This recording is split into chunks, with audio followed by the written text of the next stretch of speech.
How to be a presentation god. Build, design, and deliver presentations that dominate. Written by Scott Schwertly. Narrated by John Allen Nelson. Forward. Readers of my column and my blog know that the need to have regular human moments at work is similar to the need to stand up and stretch on an airplane. Your well-being depends on it. On top of that, a workday with regular face-to-face contact is more energizing than a day full of contacts exclusively via computer and phone. Working at the computer or talking on the phone for a long time is as exhausting as staring at the TV. The brain starts to crave rest from input overload and fuel from human contact.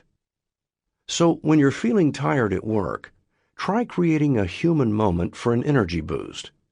It doesn't have to be earth-shattering and intimate. It can be short and professional. You just need to be paying attention. Even better, use all those meetings you have every day to create your own opportunities for such human moments. Scott's giving you the driver's license crash course right here. He'll show you how to speak like you want to change the world.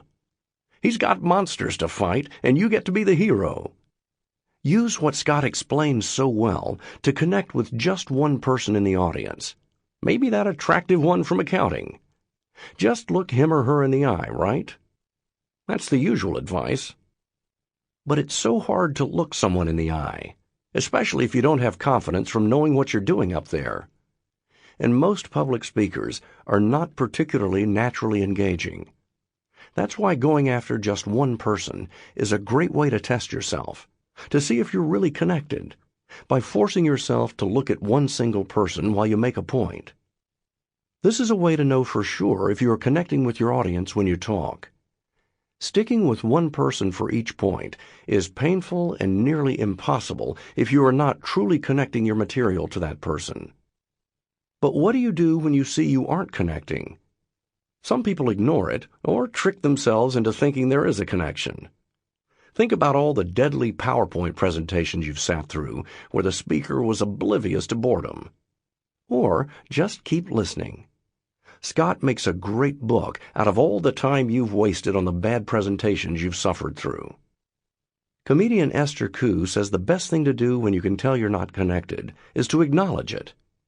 If a joke fails, I poke fun at myself, so I show the audience that I'm aware of what's going on. The audience doesn't need constant genius. The audience needs to know you are clued into how they are reacting. After you've absorbed what Scott's offering here, you'll seem like a constant genius, a presentation god ready to connect, because you'll have stopped wasting the audience's time. You'll be focused on just one person and thereby connect with everyone. And most important, you'll have learned to respect yourself and your audience. What more can you ask from such a human moment? Penelope Trunk, www.penelopetrunk.com, founder of Brazen Careerist. Chapter 1. A Killer in Our Midst. French writer and Nobel Prize winner André Gide once said, "Society knows perfectly well how to kill a man and has methods more subtle than death." Subtlety, thy name is PowerPoint. What is it about bullet points that makes the human soul curl up into a ball of fetal terror? Why do fonts like Comic Sans and Papyrus sear the retinas so badly? How can so-called experts speak at length about the logistical applications of advanced financial modeling, yet fail to zip up their pants? Most importantly, when are we, the victims, going to work up the courage to stand up and walk out, taking as many reeling audience members with us as we can? We should be disturbed. No, we should be outraged. Time, both yours and mine, is being wasted. As the CEO and founder of the presentation design and training firm Ethos3 Communications, I set out to answer questions like these some years ago. I want to make the unjust world of presentations just again. Here's a staggering statistic. 30 million presentations are given daily in human society. Daily!